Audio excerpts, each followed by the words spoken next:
Vamos a iniciar con el curso de biología. Este primer tema es un tema introductorio. Las clases que se van a hacer son de manera estándar, como estándar. Si bien los temas no son de nivel básico, tampoco son de nivel avanzado. Por ello se recomienda reforzarlo con algún libro en la cual usted, según sea la universidad que se está preparando. La idea es de tener una idea del tema y cuando usted repase en el libro ya tenga o ya encuentre el sentido al tema. Entonces, en este video vamos a ver lo que es el tema introductorio. Vamos a hablar por qué es importante la biología, qué cosa es la biología, qué podemos conseguir de la biología. Porque al final y al cabo uno cuando siempre hace algo, siempre quiere recibir algo. Entonces, ¿qué esperamos de la biología? ¿Por qué tenemos que estudiarlo? ¿Y qué vamos a recibir de la biología? Para empezar, vamos a preguntarnos qué es la biología. Etimológicamente podemos deducir, desmenuzando la palabra biología, de que bio significa vida y logos significa tratado, pero también se le puede poner como un estudio. Entonces, ¿qué es la biología etimológicamente? Es el estudio de la vida. La biología es una ciencia, pero ¿por qué es una ciencia? Es una ciencia porque tiene como objeto de estudio, o sea, estudia algo. También se dice que es una ciencia natural por el objeto de estudio y también se dice que es experimental. Experimental se refiere a que puede ser probada. ¿Cómo es eso? Todo lo que hacemos en biología está probada y se puede repetir. O sea, todo lo que se ha hecho se puede realizar nuevamente. Un ejemplo es cómo clonaron a la oveja Dolly. Si una universidad tiene los recursos necesarios para poder clonarlo, lo va a hacer. Por ello se dice que es una ciencia experimental, que tiene como objeto de estudio a los seres vivos, o sea, estudia la vida. La biología es una ciencia natural y experimental que estudia a los seres vivos. Entonces, ¿qué cosa vamos a obtener de la biología? Si nosotros vamos a entregar nuestro tiempo para estudiar lo que es el curso de biología, tenemos que recibir algo. Cuando se estudia biología, lo que vamos a recibir es la comprensión de las cosas que nos suceden en nuestra vida diaria. Puede ser un ejemplo el por qué nos da algunas ciertas enfermedades, qué cuidado debemos tener, por qué a una edad estándar tenemos una conducta determinada, porque determinar una conducta no es solo por lo psicológico, también es por lo biológico. Entonces, ¿qué vamos a recibir de la biología? Vamos a recibir la explicación de nuestra vida diaria. Bueno, y además de las preguntas en las cuales tú estás viendo este tema por la cual estás estudiando, o sea, para poder responderlas. Pero es un error que tú estudies este curso memorísticamente. ¿Cómo es eso? Que lo estudies con el único fin de que solo quieres pasar un examen o deseas responder algunas preguntas. Eso es un error común en la cual alguien que estudia la biología se le hace muy difícil. Entonces, ¿cómo debemos aprender la biología? Vamos a aprender la biología cuando nosotros vemos un tema en específico. De ese tema lo vamos a llevar a la vida en sí. Y cuando lo llevemos a la vida, vamos a poder sobrellevarlo aún más. ¿Por qué? Porque vamos a comprender por qué sucede tal cosa.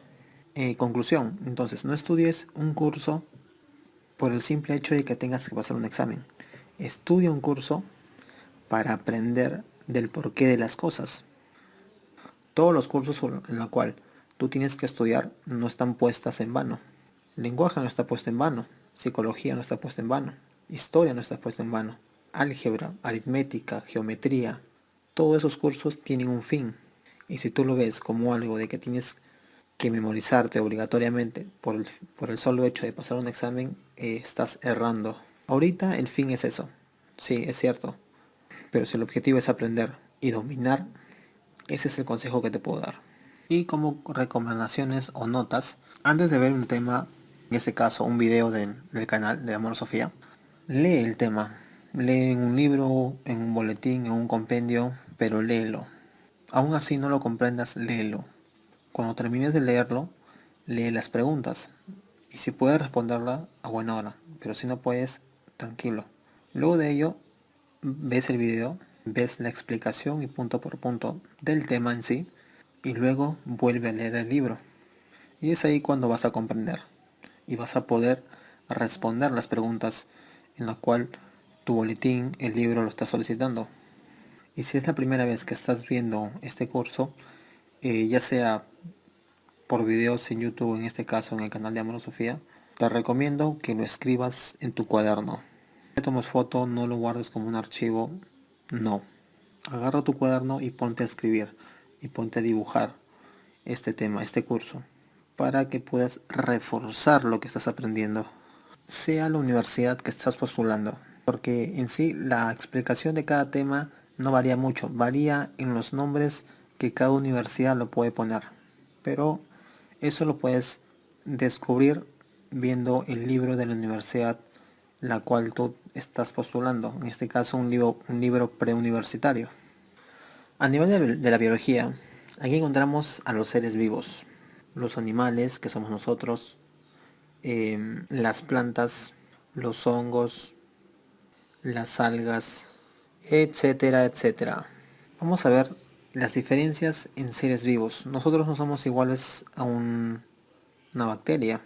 ¿Por qué no somos iguales a una bacteria? Ejemplo puede ser de que la bacteria tiene célula eucariota y nosotros tenemos célula procariota. ¿Qué significa eso? Que nuestras células tienen núcleo y la célula de una bacteria no tiene núcleo. Y hay una primera diferencia. Todos los seres vivos tienen cualidades y características que lo diferencian de los demás. Y todo eso es lo que vamos a ver a continuación del video. Aquí. ¿A quién se le conoce como el padre de la biología? Fue un filósofo griego padre de la psicología antigua. Es el señor Aristóteles. Padre de la biología, el señor Aristóteles. ¿A quién se le conoce a quien acuñó el término biología? El que acuñó el término biología fue el señor Lamarck. ¿Por qué al señor Aristóteles se le conoce como el padre de la biología si él nunca usó el término biología? Porque Aristóteles fue el primero en clasificar los seres vivos. Y bueno, Lamarck él habla de la evolución, pero el que inicia netamente con la biología es Aristóteles. Entonces aquí vamos a ver el objeto de estudio de la biología. ¿Qué es el ser vivo? ¿Qué es un ser vivo? Un ser vivo es un sistema abierto y autocontrolado, capaz de intercambiar materia y energía. O sea, el ser vivo es un sistema abierto y autocontrolado que intercambia materia y energía. ¿Qué significa eso? Dice que nuestro sistema es abierto. De nuestro cuerpo sale y entra materia y energía. Un ejemplo puede ser en la mañana, cuando nosotros tomamos nuestro desayuno, eh, introducimos comida y la comida es materia. O sea, metemos materia a nuestro organismo como comiendo. ¿Y cómo sabemos que nosotros pasamos energía? ¿Cómo así? Si tú te acercas a alguien, una persona normal, saludable, está a la temperatura de 37 grados y está caliente. Entonces, si tú te juntas a alguien y tú estás frío, ese alguien te puede transmitir su calor y tú la recibes estar sentado a su costado. Por eso somos un sistema abierto. ¿Y por qué dice que somos autocontrolados? Nuestra temperatura, que es un nivel estándar de 37 grados, debe variar. No. ¿Por qué? Porque es la temperatura óptima para que nuestro cuerpo viva. Porque si sube o baja nos causa daño. Entonces es autocontrolado porque nosotros lo controlamos para mantenernos. Una forma de diferenciar los seres vivos es: ¿qué te diferencia a ti como ser vivo de una carpeta de escritorio a ti? En que nosotros estamos constituidos de células y la carpeta no. Esa es una característica de un ser vivo. ¿El virus tiene células? El virus no tiene células, entonces no logra ser un ser vivo. El virus, conclusión, no es un ser vivo. Aquí vamos a ver las características del ser vivo. Como número uno vamos a ver la organización de un ser vivo. ¿De qué estamos hechos nosotros? ¿Cuál es nuestra unidad mínima de vida? La unidad mínima de vida es la célula. Por ejemplo, en nuestro cuerpo hay una célula que nos va a permitir desarrollarnos académicamente y superar el obstáculo al cual estamos persiguiendo, por la cual estamos estudiando este tema. Aquí está la neurona. Entonces vamos a ver aquí de qué está hecho la célula. La célula está hecha de elementos químicos. ¿Cómo se llaman esos elementos químicos que forman parte de nuestra vida? Los bioelementos o elementos de la vida. ¿Y cuáles son esos elementos? Es el carbono, el hidrógeno, el oxígeno, el fósforo, el azufre, yodo, hierro, magnesio, manganeso, cobalto, cobre, zinc, selenio, silicio, etcétera, etcétera, etcétera. Todos los elementos químicos de la tabla periódica, excepto los artificiales y los gases nobles. Todos esos elementos químicos están dentro de nuestro cuerpo. Es más, algunos tenemos que comerlos, porque a falta de ello nos podemos enfermar. Entonces, los elementos químicos son fundamentales. No solamente es el CHOMS. Aquí, ¿cómo se llama el conjunto de elementos unidos? Se llama la biomolécula o biomoléculas. ¿Cuál es la biomolécula más importante para todos los seres vivos? El agua, el H2O. Nuestro organismo está constituido de agua, en gran parte. Es más, hay un órgano en nuestro organismo que tiene mayor cantidad de agua. ¿Cuál es? Es el cerebro. El cerebro tiene 90% de agua. Todo lo que nuestro cerebro tiene es casi agua. Un ejemplo puede ser este. Cuando una persona tiende a tomar mucho alcohol, tiene la necesidad de ir constantemente al baño, pero a cada rato. ¿Pero por qué sucede eso? Porque ellos están botando el agua de su cerebro. Deshidratan a su cerebro y al día siguiente se le dilata. Y como se dilata, les empieza a producir una especie de dolor. Una especie de dolor de cabeza. Como si el cerebro estuviera latiendo. No lo digo porque tengo experiencia en eso, sino porque me han enseñado así. A eso se le llama la resaca. Entonces, ¿el agua es importante? Claro que sí. 7 días sin beber agua, una persona se puede morir. Esa es una biomolécula importante. Otra biomolécula es el CO2. En pocas palabras, el dióxido de carbono. Tenemos otra, el que entra. El dióxido de carbono sale de nuestro organismo, pero el que entra, ¿cómo se llama? El oxígeno. Y entre otros más, como por ejemplo el NH3, o sea, el amoníaco, el CH4, etcétera, etcétera. A diferencia de ellas, hay 4 moléculas que son bien pesadas, bien grandes.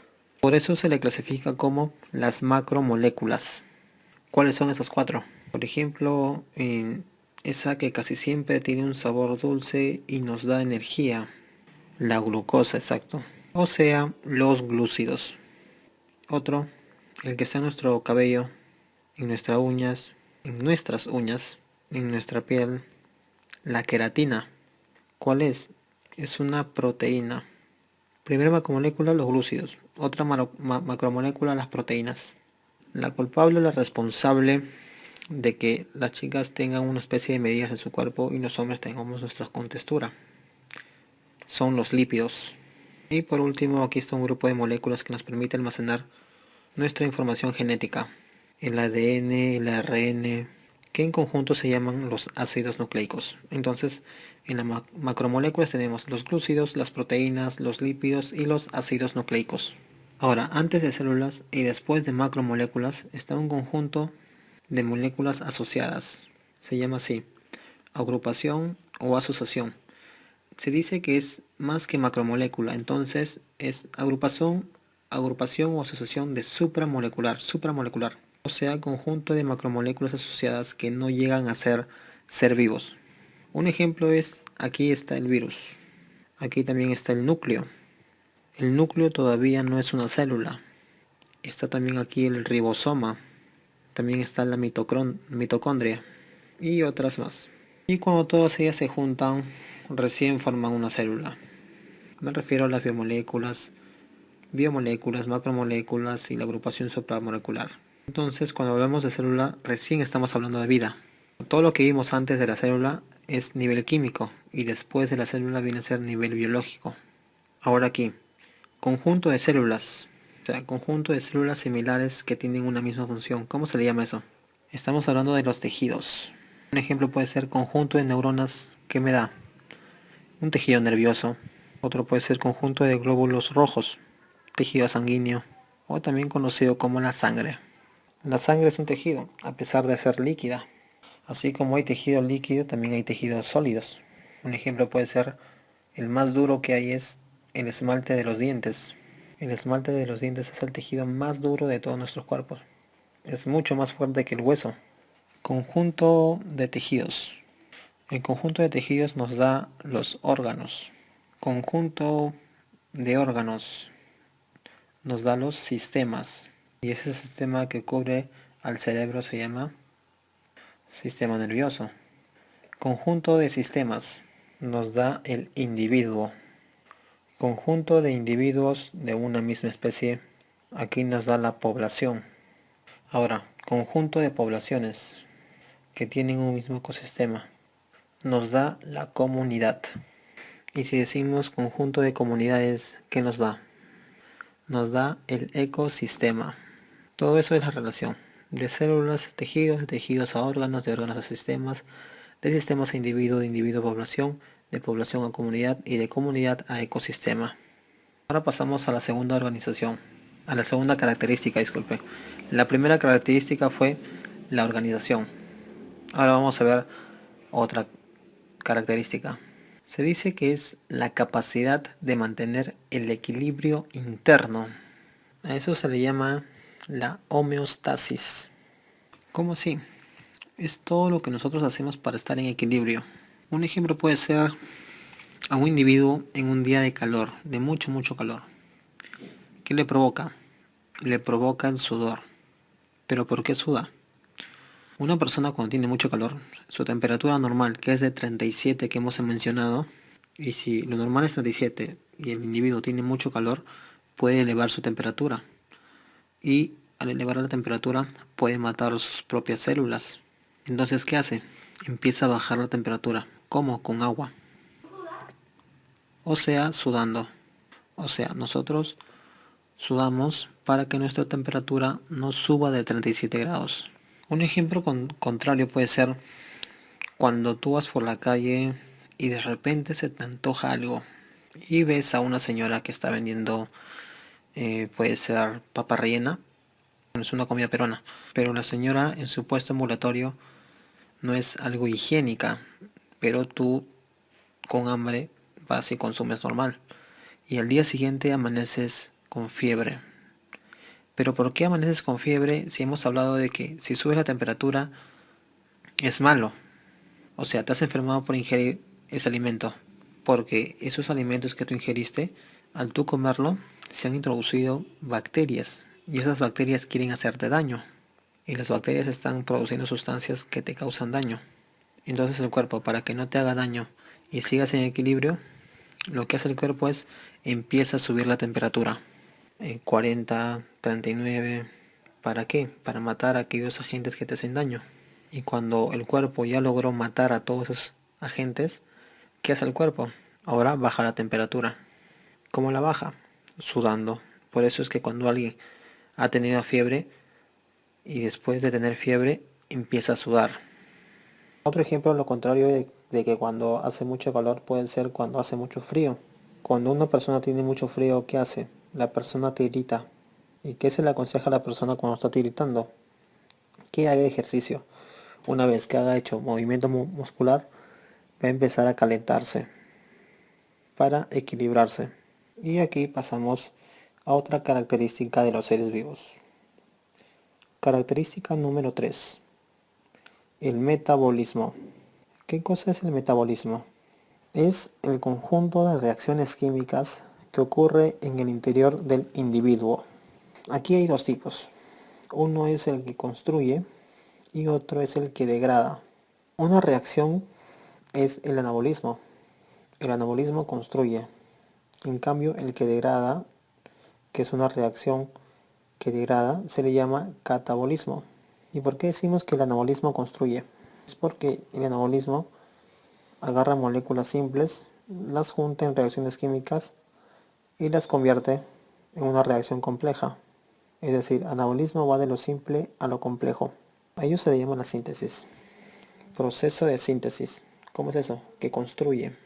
Entonces, como dice que este proceso construye, y nosotros para construir algo, ¿qué necesitamos? Necesitamos energía. Y como este proceso construye, vamos a gastar energía construyendo algo. O sea, en este proceso se gasta energía. Este proceso también se llama endergónico. Si queremos definir el anabolismo, es un proceso de síntesis donde se gasta energía.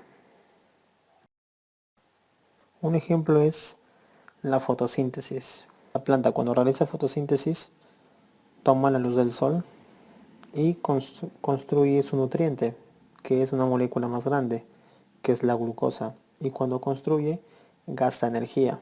El propio nombre lo dice, fotosíntesis. Síntesis, o sea que construye algo usando la luz, que es foto. Proceso catabólico. Este proceso es un proceso de degradación.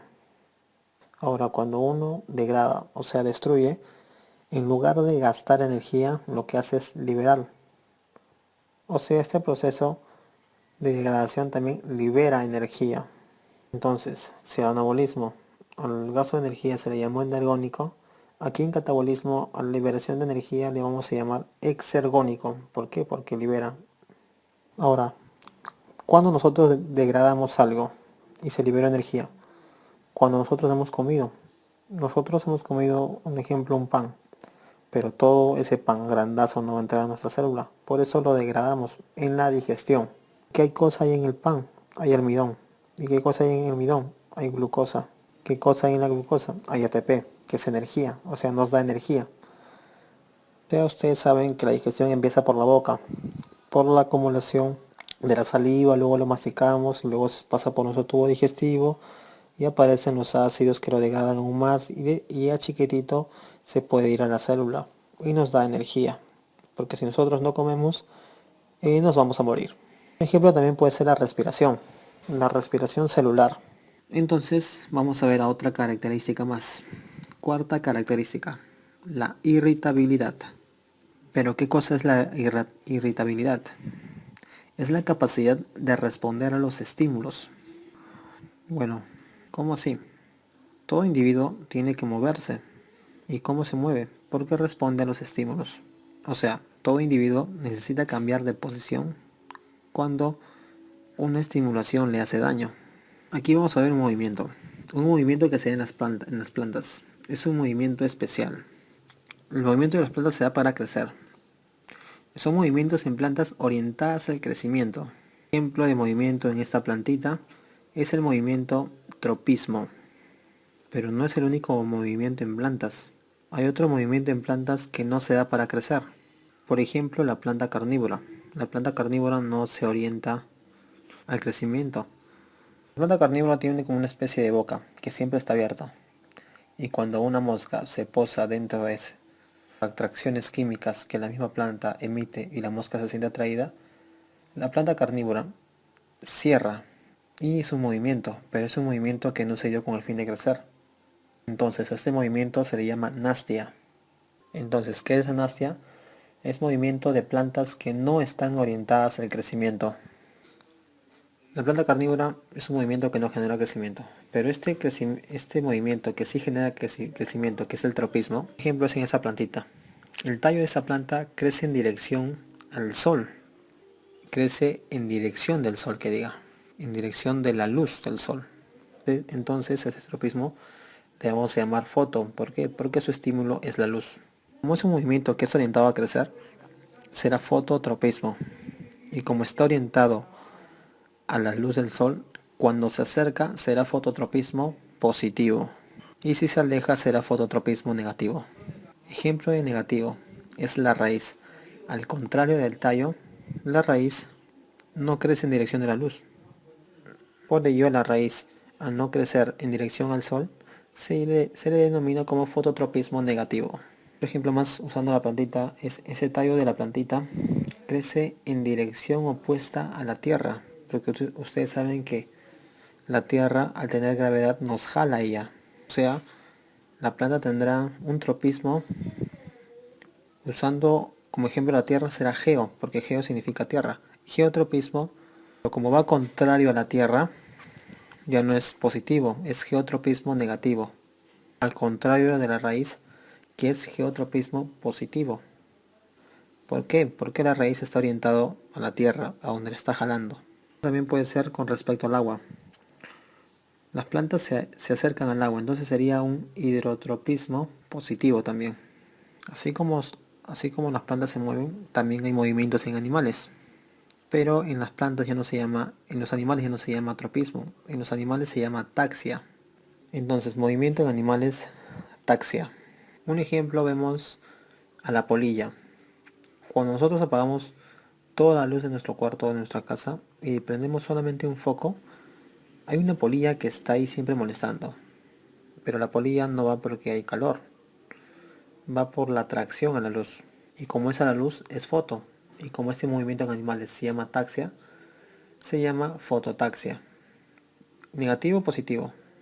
Es positivo. ¿Por qué? Porque la polilla se acerca a su estímulo. ¿Y cómo sería una fototaxia negativa? Aquí vamos a ver un ejemplo de un pez. Aquí tenemos a un pez muy conocido, el pez abisal. Este pez que tiene una especie de antena que se prende y que tiene unos cornillos grandes. ¿Por qué mencionamos a este pez? Este pez es transparente. ¿Por qué? Porque él vive en las profundidades del mar, donde no hay luz. Entonces, este pez no tiene pigmentos. Y si no tiene pigmentos, es transparente, por llamarlo así. Nosotros nos defendemos de la luz como teniendo pigmentos en nuestra piel. ¿Y qué pasaría si a este pez lo llevamos a la superficie? ¿Qué haría? Al no tener pigmentos con que defenderse, el, el pez abisal lo que va a hacer es hundirse desesperadamente. Entonces él va en contra de la luz. Entonces este movimiento sería fototaxia negativa. Vamos a pasar a otra característica. En esa característica tenemos que mencionar algo. Todas las características que hemos visto anteriormente favorecen al individuo. El metabolismo favorece al individuo. La homeostasis favorece al individuo. La irritabilidad favorece al individuo y no a la especie. O sea, las características que hemos visto solamente favorecen al individuo y no a la especie. Esta característica va a beneficiar a la especie. Quinta característica, la reproducción.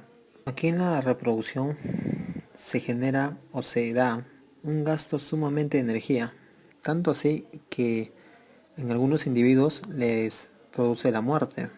Pero eso no interesa. ¿Por qué?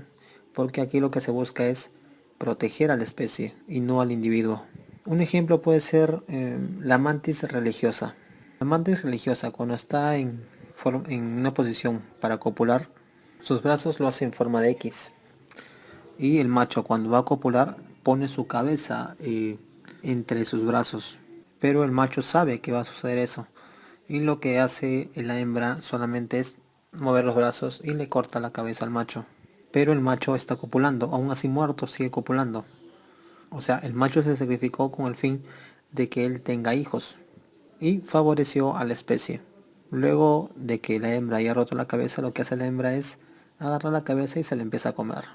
Y todavía que durante ese proceso donde la mantis religiosa se come la cabeza del macho, el macho sigue vivo, o sea, sigue introduciendo espermatozoide en la hembra.